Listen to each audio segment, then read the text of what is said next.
નમસ્કાર વિદ્યાર્થી મિત્રો, વેદ ડિજિટલ એજ્યુકેશનમાં આપનું સ્વાગત છે। આજે આપણે ધોરણ 11 વિષય આંકડાશાસ્ત્રના દ્વિતીય પરીક્ષાના પેપર 2 વિષયની ચર્ચા કરીશું।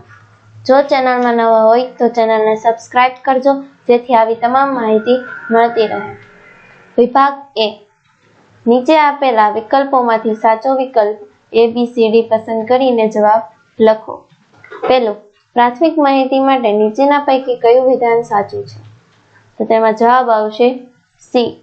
પ્રાથમિક માહિતી કાળજીપૂર્વક એકઠી કરાયેલ છે કે નહીં તેના પર આધાર રાખે છે। બીજું, n+1 ફેક્ટોરિયલ બરાબર 120 હોય તો n ની કિંમત જણાવો। તેમાં જવાબ આવશે બી 4। ત્રીજું, જો સમષ્ટિમાં છુપા આવર્તન હોય તો કઈ નિદર્શન પદ્ધતિ પર તેની અસર સૌથી વધુ થાય છે? જવાબ આવશે સી, પદિક નિદર્શન। વિડીયોને આગળ વધારતા પહેલા આપણી એપ્લિકેશનની માહિતી લઈ લઈએ। પ્લે સ્ટોરમાં જઈને વેદ ડિજિટલ એજ્યુકેશન નામની એપ્લિકેશન તમે અહીં પરથી ડાઉનલોડ કરી શકો છો। ત્યારબાદ આ પેજ ખુલતા તેમાં તમારો મોબાઈલ નંબર ડાયલ કરીને સેન્ડ OTP આપવાથી આ પેજ ખુલશે। તેમાં પેઇડ કોર્સમાં આવી રીતે ધોરણ 11 ના દ્વિતીય પરીક્ષાના દરેક પેપરનું સંપૂર્ણ સોલ્યુશન અહીંથી મળી જશે અને એક્ઝામ પેપરમાં દ્વિતીય પરીક્ષાના અલગ અલગ શાળાના પેપરો પણ અહીંથી મળી જશે અને એકમ કસોટીના દરેક પેપરો પણ અહીંથી મળી જશે। ત્યારબાદ આ પેજ ખોલતા દરેક ધોરણો જોવા મળશે। તમે તમારા ધોરણ પર ક્લિક કરવાથી તમારા વિષયો જોવા મળશે। કોઈ પણ વિષય પર ક્લિક કરવાથી તેમના પાઠ જોવા મળશે। પાઠ પર ક્લિક કરવાથી તેના પાઠની સમજૂતી, અભ્યાસ સોલ્યુશન, સ્વાધ્યાય સોલ્યુશન અને સ્વ અધ્યયન પોથીના સોલ્યુશન અહીંથી જોવા મળશે। વિડીયોને આગળ વધારતા ચોથું, એક વિધેય માટે નીચેના પૈકી કયું વિધાન સાચું છે? તો જવાબ આવશે સી, પ્રદેશની કોઈ બે ભિન્ન કિંમતો માટે પ્રતિબિંબો ભિન્ન હોવા જોઈએ। વિભાગ બી, નીચે આપેલા પ્રશ્નોના માગ્યા મુજબ જવાબ આપો। પાંચમું, પ્રાથમિક માહિતી વ્યાખ્યાયિત કરો।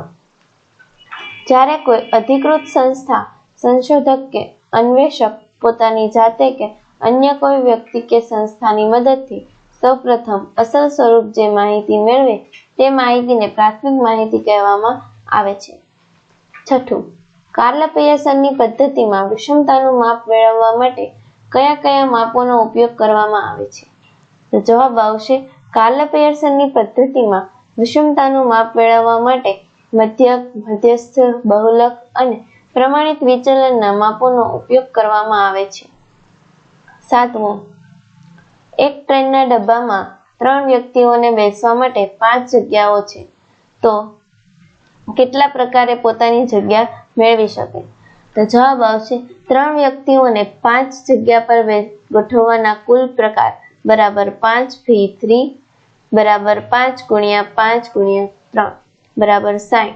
આમ તેઓ 60 પ્રકારે પોતાની જગ્યાઓ મેળવી શકે। આઠમું, પુરવણી રહિત નિદર્શન એટલે શું?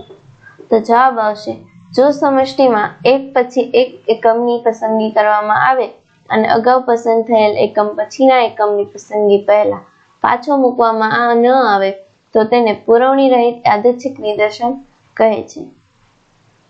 વિભાગ સી, નીચે આપેલા પ્રશ્નોના માગ્યા મુજબ જવાબ આપો। 9, અપ્રકાશિત માહિતી એટલે શું?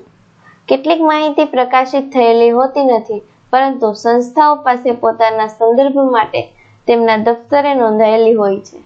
આવી માહિતીને અપ્રકાશિત માહિતી કહે છે।